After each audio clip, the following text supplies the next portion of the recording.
Stacey Can. We're making strawberry jam.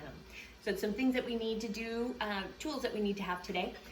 Go through the tool video if you would like again, but here is, you'll need your jar lifter, your lid lifter, your headspace tool, a funnel, right here, a ladle, a big spoon and a spatula.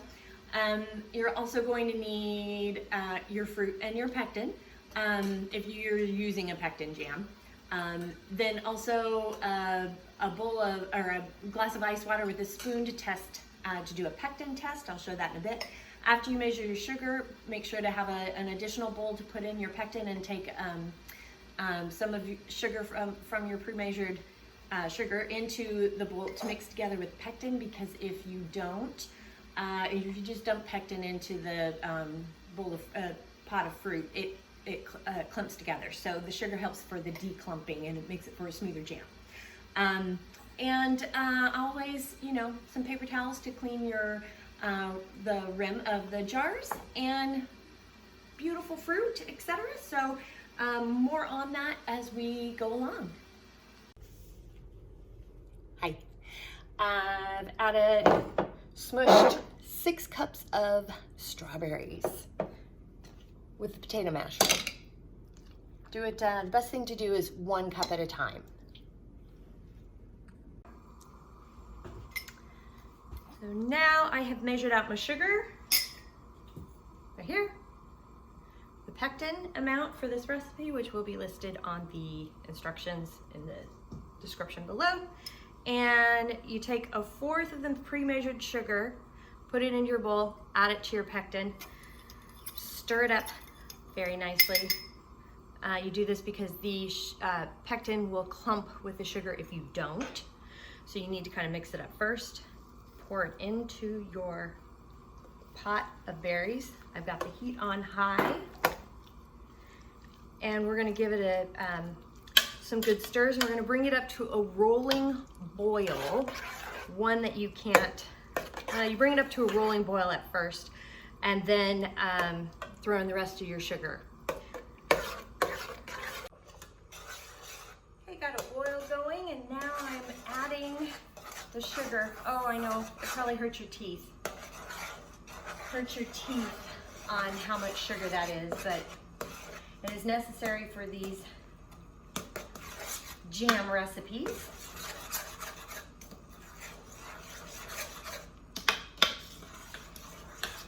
So we're gonna give this a stir and keep going until we have a rolling boil that you cannot stir away.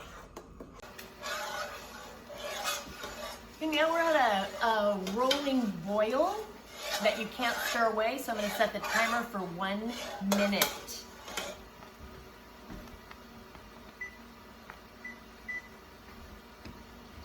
And you gotta keep stirring the whole time until the timer goes off. Now, as you can see, it's starting to bubble, etc. So I am gonna cut the heat just a little bit because I don't want it to boil over, but you gotta keep an active rolling boil. We cut the heat off the jam. There is some foam on it. I'm leaving it. Some people scrape it off, others don't. I'm gonna do a quick pectin test, which is taking a glass of water, of ice water with a spoon in it, dipping it down and letting it cool. And we're gonna see if we can get a sheet, kind of a sheeting action. So this is where you can add more pectin if you feel it's needed. I'm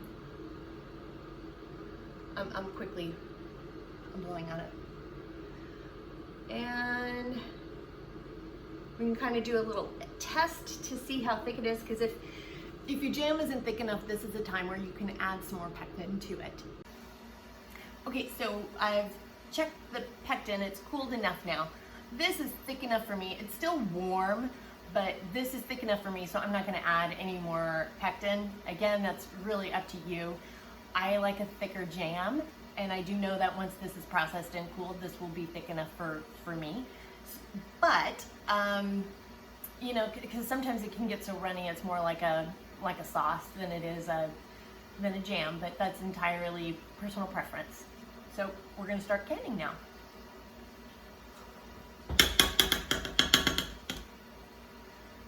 I'm gonna take the spoon out.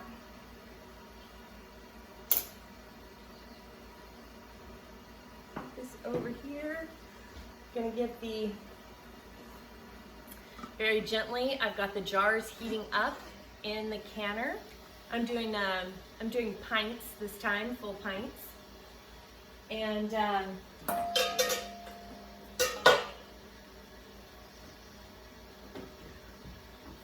we'll go ahead and use a jar lifter. Because you want to put hot jam into. I'm going to put hot jam into a hot jar.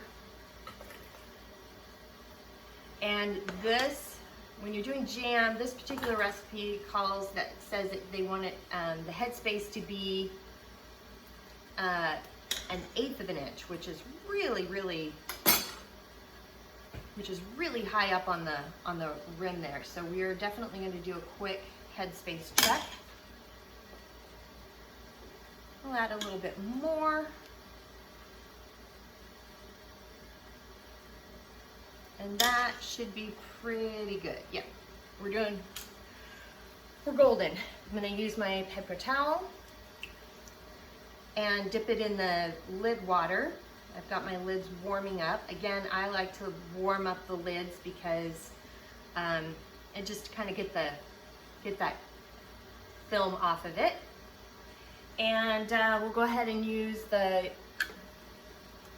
lid lifter. See, now I dipped it in there on accident, so we're gonna put this one to the side. That's why we put in extra lids.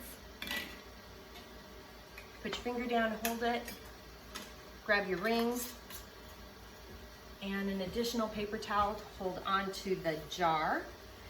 Give it a hand tight twist, and into the canner it goes.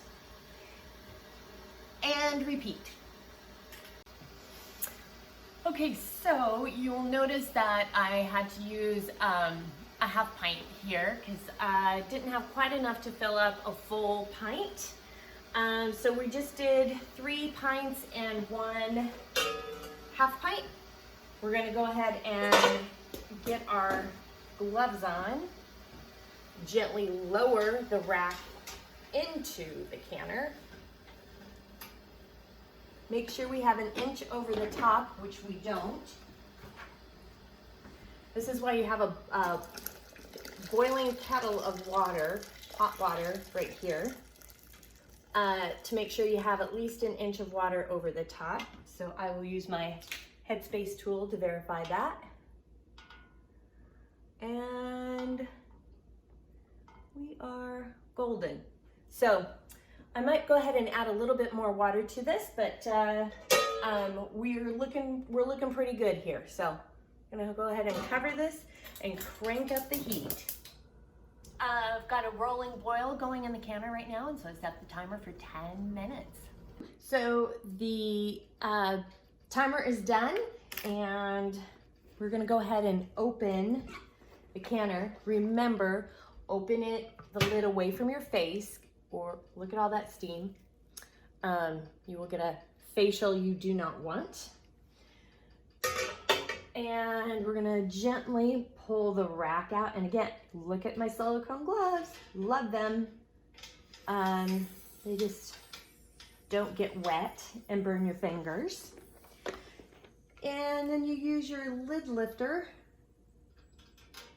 Just gently, I did a little tip to the side, but not much. Just a little tip to the side to get some of the water off the top, but that's about it. You want to place the jars about 1 inch apart from each other. Give them some room to cool. And set it like so until you are ready, until they're done and you'll hear the pop for sealing. Pop, pop, pop.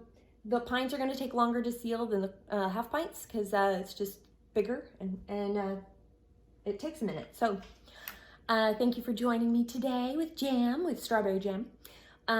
Please like and subscribe my page. If you have any questions, comments, or what have you, just reach out to me at Facebook on Stacey Can Can. Instagram, you can at me at Stacey Can Can. My website is www.staceycancan.com, and my email is info@staceycancan.com. And I look forward to hearing your comments, suggestions, and feedback, and happy canning.